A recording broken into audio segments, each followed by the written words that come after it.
Welcome back to the channel. MD Investor in the house again. MD Investor in the house. The channel where we talk about personal finance in all aspects. Setting goals, achieving goals, budget, debt, passive income, active income, dividend investing, breaking the cycle of generational poverty. On YouTube with MD Investor. You can definitely subscribe, hit the notification bell when new content comes out. MD Investor 1 on Instagram. New content today, guys. Financial considerations for the end of the year. End of year financial considerations. And the two I want to talk about today are maximizing your employer-sponsored contributions, such as your 401k and so on, and charitable giving. So let's get into it. December, perfect timing. The year is coming to an end. 2019 came and now it's almost gone. But financially speaking, this is the time of the year you want to consider, did I maximize my employer-sponsored contribution? We already talked about it, that maximum contribution for employer-sponsored plans such as 401k, 403b, 457, and so on and on is about $19,000. You can add $6,000 if you are 50 or over for IRAs and Roth IRAs and traditional combined maximum contribution $6,000. You can add another $1,000 if you're 50 and up. So if you're a person who has not maximized your contribution, and here you are now with about 3 weeks to go in December, now you're thinking, I know saving is good. I know thinking about the future is good. I know planning for the future is excellent. Christmas is coming and all this stuff. And that's where, we talk about the channel, we can't go out and start spending money that we don't have. Start thinking about wise financial decisions. Yeah, you go spend $10,000 in Christmas gifts, but you could also start thinking, I have not maximized my contribution on my 401k. Okay? That's more important than buying, no matter the most expensive iPhones and gadgets for family that is going to be broken and thrown away in the next week.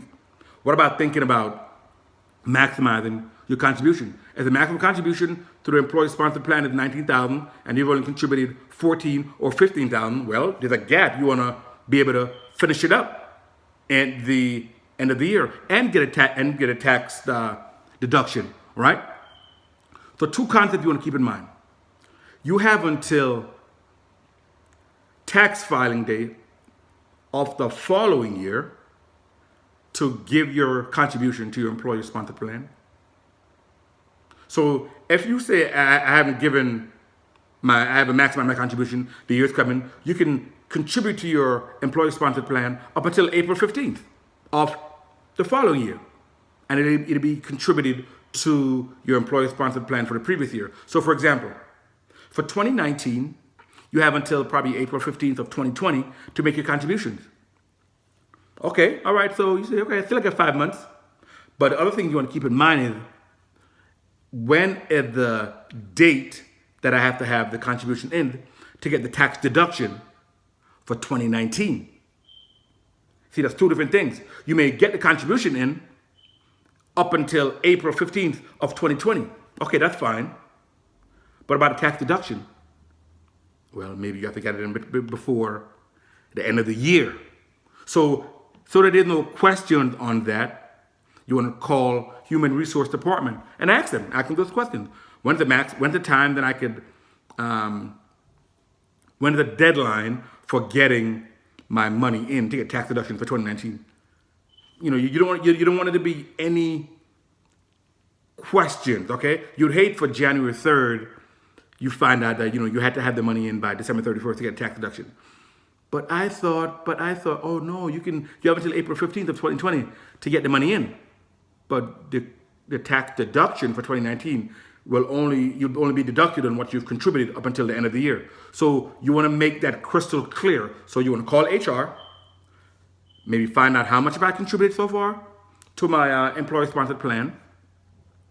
And if you need to make changes, okay, if you're a little short, I want to make changes. So have them change the amount of payroll deduction they're taking out. If they're only taking out $1,000 every paycheck, maybe have them take out $2,000 or whatever modification you need to make just to try to get it up so you can have the maximum tax deduction you're entitled to. Okay, so these are excellent tips that you want to put to work toward this month of December.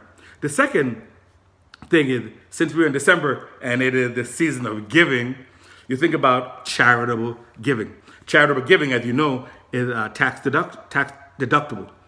So you might say, you know what, I haven't given to my church as much as I wanted to, and here it is at the end of the year, and so it's a win-win. So for both, it's a win for the church or other charities, whether it's the Boys Club of America or Boys and Girls Club or Doctors Without Borders. There's tons of good charities we can give to. A win-win situation. I get to contribute to these charitable organizations that do great work, and I get a tax deduction. It has to be done by the end of the year. So make those changes in the month right now so you can get the tax benefit. So just a quick video, guys, from MD Investor today about just end of year tax considerations, end of year financial considerations, which have definitely have an input on the taxes that we pay. Again, we talk about personal finance. We talk about just everything with our money, and try to be smarter. We work for it, but it's not what we work. It's not the work that we do. Is how after we get the money, then what do we do with it? So just trying to educate yourself, trying to educate the people, trying to educate our children, trying to break the cycle of generational poverty. So this is the MD Investor, guys. If there's people out there you think could benefit from this personal finance information, definitely be sure to pass on the link. Subscribe on YouTube at MD Investor. Hit the notification bell. You'll be notified when new content comes out. So again, guys, MD Investor. And remember to command your money. Okay? You're in charge. Command your money. Make it grow. And I'll see you on the next video.